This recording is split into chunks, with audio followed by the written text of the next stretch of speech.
US and Soviet leaders of the Cold War. What did they do? How did they create a lasting effect on this nonviolent war? U.S. leaders.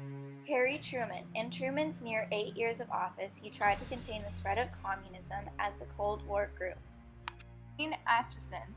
Acheson played a major role in defining American foreign policy during the Cold War.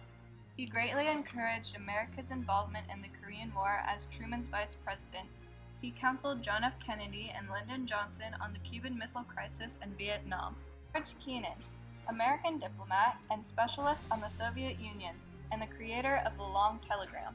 Douglas MacArthur was the general in charge in Korea who openly disagreed with Truman and his commanding officer and wanted to attack China despite his officials urging to prevent any more war. Robert McNamara.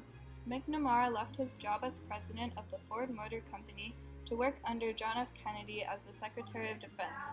He was a key advisor to the president during the Cuban Missile Crisis. Richard Nixon.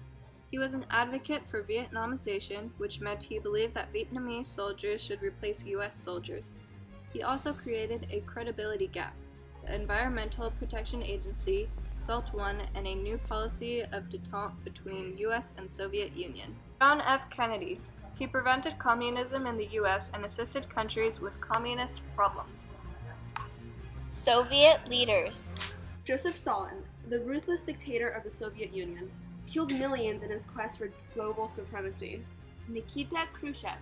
Nikita Khrushchev investigated the Cuban Missile Crisis, creating an intense 13-day showdown between the Soviet Union and the US, the closest the world has ever come to, and escalating into a full-out nuclear war.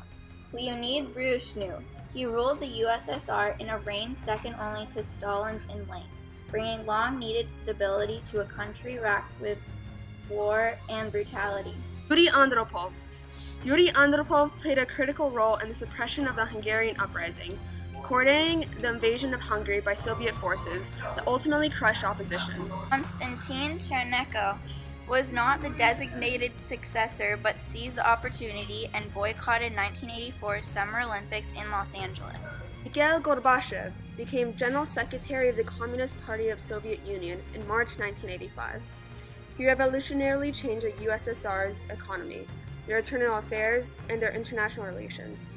He got rid of communist governments throughout Eastern Europe and brought an end to the Cold War.